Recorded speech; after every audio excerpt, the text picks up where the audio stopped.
Hello everyone, I'm Tyashanandi, your English educator, and today is the day 3 of our CBSE Creative Writing Challenge. So let's get started. So आज का जो हमारा topic है वो है diary entry. तो diary entry को हम समझते हैं क्या होता है. ठीक है, let's start, let's dive in. Diary entry is a personal, informal, ठीक है, piece of writing, okay, in which a person, okay, क्या करता है, लिखता है, writes about, क्या writes about experience, thoughts, ठीक है, feelings and event. ठीक है, अब याद रखो तो डायरी एंट्री, एक डायरी एंट्री क्या है, एक पर्सनल इनफॉर्मल. इनफॉर्मल समझ में आ गया मतलब, तो क्या इसमें इमोशनल, नेचुरल, ठीक है, हम फ्रेंडली वे में लिख सकते हैं, राइट. तो क्या है, personal informal piece of writing है, पीस ऑफ राइटिंग है जो क्या करता है, in which a person writes about, अपना एक्सपीरियंस लिखता है, थॉट्स लिखता है, फीलिंग्स लिखता है, इवेंट लिखता है. ठीक है, इसलिए हमें इसी से हमको समझ में आ गया कि डायरी एंट्री क्या है, पर्सनल राइटिंग मतलब पर्सनल, एक पर्सनल थॉट्स को मेंटेन करने का जगह है, राइट. तो ये भी क्रिएटिव राइटिंग का एक स्कोरिंग पार्ट है, तो इसको भी समझो क्या है. ठीक है, नाउ डायरी एंट्री में हम ये दो पॉइंट को हमेशा माइंड में रखते हैं. पहला क्या है, इट इज, ठीक है, it is written in first person, मतलब फर्स्ट पर्सन का हम लोग प्रोनाउन कौन से यूज करते हैं, फर्स्ट पर्सन का यूज करते हैं. For example I, me, mind, ठीक है, हम इसका यूज करते हैं. फर्स्ट पर्सन का हम लोग क्या प्रोनाउन को यूज करते हैं. सेकंड ये क्या होता है, इट इज ऑनेस्ट, ठीक है, ऑनेस्ट, इमोशनल एंड कैसा रहता है, नेचुरल. ठीक है, याद रहेगा. तो इसमें जितने भी स्टफ्स हम जो लिखते हैं वो ऑनेस्ट रहता है, ऑनेस्ट पॉइंट ऑफ व्यू के साथ लिखते हैं, इमोशनल लिखते हैं एंड नेचुरल. हम आलतू फालतू चीजें कुछ नहीं लिखते, क्वेश्चन पढ़ते हैं, क्वेश्चन को समझते हैं, उसको हम रियल लाइफ सिचुएशन से कनेक्ट करते हैं. मैं बार बार बोल रही हूँ, सारे जितने भी आपके वो होते हैं क्रिएटिव राइटिंग है वो किससे कनेक्ट रहता है, रियल लाइफ सिचुएशन से कनेक्टेड रहता है. ठीक है, ये याद रखो. तो रियल लाइफ सिचुएशन से हम सोचते हैं, इमेजिन करते हैं और उसे नेचुरल वे में हम चुपचाप से लिख देते हैं. ठीक है, देन इसमें आई होप कि किसी को कुछ डाउट नहीं है. ठीक है, वेरी नाइस. चलो अब हम समझते हैं डायरी एंट्री का फॉर्मेट. ठीक है, फॉर्मेट ऑफ डायरी एंट्री. तो डायरी एंट्री का फॉर्मेट क्या होगा, बड़ा इजी है. सबसे पहले तो ये याद कर लो, हम ये पिंक मार्जिन से ना हमेशा चिपका के लिखेंगे. जो पिंकी मार्जिन है इससे हम हमेशा चिपका के लिखेंगे. इस चीज को मत भूलना. बच्चे सबसे बड़ी गलती ये करते हैं, बोलो क्या करते, टेढ़ा मेढ़ा. नहीं, तुम चिपका के लिखो, सुंदर से लिखो, देखो कितना प्यारा लगता है, राइट. तो पहले हम क्या लिखेंगे, सबसे पहले हम लिखते हैं डेट. तो डेट का फॉर्मेशन मैंने आपको सिखाया है. फॉर एग्जाम्पल आज का डेट मान लो 15 है, तो आपका ये हो गया, ठीक है, ये आपका हो गया डेट का फॉर्मेशन. ओके, 15 जनवरी 26 याद रहेगा, बिल्कुल भूलना मत है ना. उसके बाद डे कैसे रहेगा हमारा, देखो तुमको लिखना नहीं है ऐसे एग्जाम में. ओके, डायरेक्ट 15 जनवरी डायरेक्ट डे लिखना है ना, THURSDAY.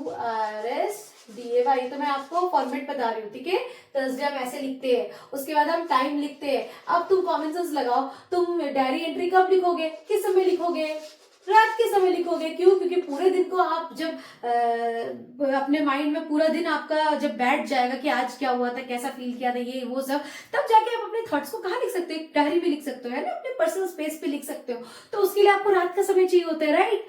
रात के उल्लू है हम. चलो ठीक है, उसके बाद एक लाइन छोड़ के हम क्या लिखेंगे, सैल्यूटेशन में हम क्या लिखते हैं, डियर डायरी. कोई कॉमा नहीं, कोई कुछ नहीं, बस चुपचाप से लिख देना. ऐसे क्या बोलते हैं, सैल्यूटेशन मतलब ग्रीटिंग. चलो इतना समझ में आ गया. नेक्स्ट हम लोग फिर से एक लाइन छोड़ के क्या लिखेंगे, BODY मतलब बॉडी. इसका बॉडी में सबसे पहले क्या आता है, डायरी एंट्री के आता है इंट्रोडक्शन. ठीक है, इंट्रोडक्शन एंड डिटेल. तो इंट्रोडक्शन एंड डिटेल में हम कौन से पॉइंट लिख सकते हैं, मैं बताती हूँ. चलो, इंट्रोडक्शन एंड डिटेल में हम पहला पॉइंट ये लिख सकते हैं, व्हाट हैपेंड. ठीक है, कि क्या हुआ, ठीक है, व्हाट हैपेंड, उसके बाद दूसरा हम लिख सकते हैं क्या लिख सकते हैं, हाउ डिड यू फील, ठीक है, हाउ डिड यू फील। और क्या लिख सकते हैं, है ना, why was the day special, ठीक है, गुड या फिर bad, ठीक है, why was the day special, good और बैड, ये पॉइंट लिख सकते हैं। उसके बाद हम दूसरा हम क्या है, लास्ट में क्या लिखते हैं, पैराग्राफ चेंज के हमेशा कंक्लूजन, और कंक्लूजन में हम क्या लिखते हैं, हम अपना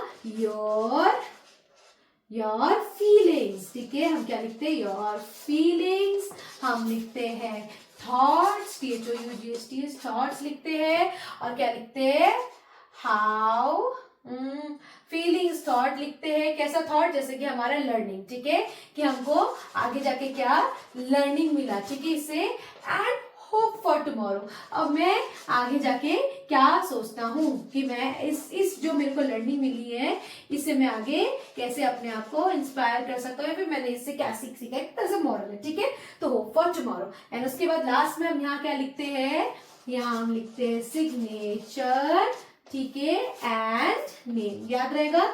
सो सिग्नेचर और नेम, सिग्नेचर हम क्यों लिखते हैं इसमें, क्योंकि देखना हमको ना आदत होती है अपनी निशान छोड़ने की, राइट, तो हम लोग को अच्छा लगता है, तो डायरी एंट्री में हम क्या करते हैं, अपने सिग्नेचर डालते हैं, तो इसलिए नेचुरल लगे, इसीलिए हमने इसका फॉर्मेट में भी क्या है, हमेशा सिग्नेचर के बाद हम नेम लिखते हैं। अब मुझे देख लो, अब ध्यान से एक बार इसका फोटो भी क्लिक करना है, कर लो, ओके। अब हमेशा याद रखना कि डायरी एंट्री बड़ा इजी है, बस हमको कुछ पॉइंट्स याद रखने, and we are good to go, ठीक है। हाँ, इसमें बॉडी में हम कैसे लिखते हैं, personal feeling, honest feeling, light, language कैसा होना चाहिए, इट शुड बी, आपका बॉडी का लैंग्वेज कैसा होना चाहिए, मैं बता देती हूँ फिर से, लैंग्वेज कैसा होना चाहिए, एक तो फ्रेंडली, FRIENDLY, फ्रेंडली होना चाहिए, पर्सनल होना चाहिए, ठीक है, और कैसा होना चाहिए, इमोशनल होना चाहिए, एंड नेचुरल होना चाहिए। चलो अब हम लोग क्या करते हैं, अब मूव ऑन करते हैं इसके क्वेश्चन में, ओके, एंड उसमें हम लोग क्वेश्चन सॉल्व करते हैं। चलो लेट्स मूव। तो ये आपका मैंने एक डायरी एंट्री का क्वेश्चन लिख दिया है और उसको सॉल्व भी कर दिया, अब इसको हम समझते हैं, ठीक है। तो क्वेश्चन क्या है, यू आर राधिका, तुम कौन हो, राधिका हो, right a diary entry describing your feelings on the day before an important examination, ठीक है, इंपॉर्टेंट एग्जामिनेशन से पहले तुमको कैसा फील हो रहा था वो तुमको लिखना है, ठीक है। तो क्या कितने वर्ड में लिखना है, 100 से 120 वर्ड लिमिट, यही आपके एग्जाम में भी रहता है, इतना ही वर्ड लिमिट, ठीक है। चलो अब समझते हैं। सबसे पहले मैंने क्या ध्यान दिया है, इसको पूरे को जो देखोगे आप देखोगे मैंने यहाँ एक मार्जिन लगाया, इसको मैं बोलती हूँ पिंक मार्जिन, ठीक है। तो ये पिंकी के पास से हमें सब चीजें लिखना है, ठीक है। तो पहले हमने क्या लिखा, डेट का फॉर्मेट आपको मैं शुरू से बता रही हूँ, दोनों वीडियो में मैंने यही बताया, 15 जनवरी 2026, मतलब कभी भी आप इसे कुछ भी मत करना, एकदम सिंपल से लिख देना, ये आपका डे लिख दिया, डेट लिख दिया, फिर डे लिख दिया हमने, और टाइम मैंने नाइट का लिखा है, अभी बताया था थोड़ी देर पहले कि हम लोग हमेशा रात में डायरी एंट्री लिखते हैं, इसलिए नाइट का डे टाइम लिखा है PM, ठीक है। उसके बाद ये डॉट जो है ये एक लाइन छोड़ने को इंडिकेट कर रहा है, फिर यहाँ पे डियर डायरी, सैल्यूटेशन क्या लिखा, डियर डायरी, ठीक है, कोई कॉमा नहीं, कुछ नहीं, सिंपल मॉडर्न वे में, फिर एक लाइन छोड़ा। अब इसका इंट्रोडक्शन, डिटेल एंड कंक्लूजन समझते क्या दिया, ठीक है। मैंने क्या बोला, डायरी एंट्री जो है ना उसका क्वेश्चन पढ़ो, रियल लाइफ से उसे रिलेट करो, ठीक है। अब एक इंपॉर्टेंट इवेंट एग्जामिनेशन से पहले मुझे कैसा फील हो सकता है, चलो देखते हैं कैसा फील हो सकता है, ठीक है। अब एग्जाम कब है, टुमारो, राइट। तो शुरू इसी से किया, tomorrow is my final examination and my mind is filled with mixed emotions. I am feeling nervous as well as excited. I have prepared sincerely, yet the fear of forgetting answers keeps troubling me. I revised my notes and important questions throughout the day.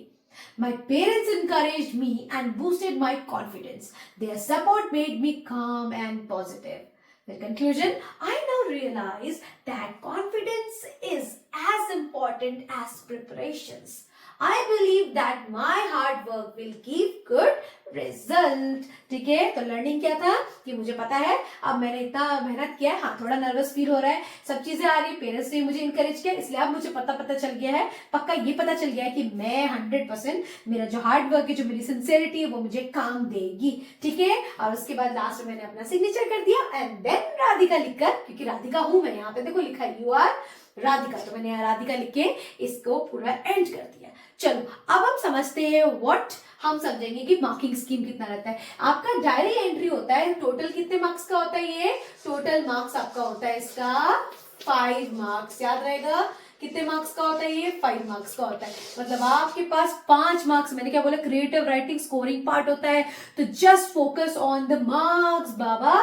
ठीक है, अब format का आपको कितना marks मिलेगा कि आपने सही तरह से डे ना ये लिखा है, अच्छे से अलाइनमेंट अच्छा है, सैल्यूटेशन सही लिखा है नहीं लिखा है. ठीक है, ये क्या है, ये किस तरह से आपने लिखा है पूरा फॉर्मेट, तो उसका आपको मिल जाएगा कितना मार्क्स. फॉर्मेट का कितना मार्क्स आपका रहता है 1 मार्क. ठीक है, याद रहेगा 1 मार्क फॉर फॉर्मेट. उसके बाद आपका कंटेंट का कितना मार्क्स रहता है, कंटेंट का रहता है 2 मार्क्स. ठीक है, याद रहेगा 2 मार्क्स. मतलब उसमें क्या देखते हैं, वो देखते हैं कि भैया क्वेश्चन समझ के लिखा है नहीं लिखा है, फीलिंग सही है या नहीं, क्वेश्चन से रिलेटेड है या नहीं, नेचुरल है या नहीं, ऑनेस्ट है या नहीं, इमोशंस है या नहीं है. ठीक है, ये सब चीजें इसमें देखते हैं, फर्स्ट पर्सन का यूज किया है या नहीं है. ठीक है, ये सारी चीजें देखकर ये लोग क्या करते हैं, कंटेंट में आपको मार्क्स देते हैं. उसके बाद आता है एक्यूरेसी.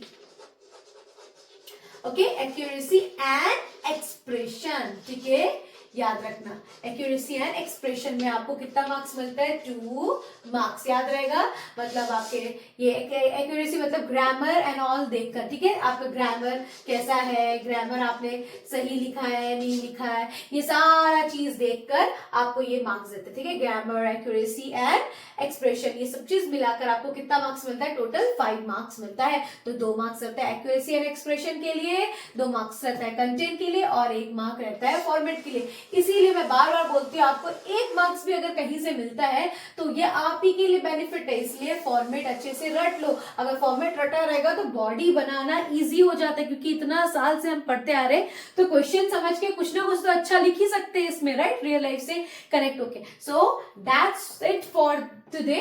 एक बार अगर आप चाहो इसका फोटो क्लिक कर सकते हो. ठीक है, ये आपको एग्जाम में बनाना नहीं है, याद रखना. ठीक है, ओके फाइन.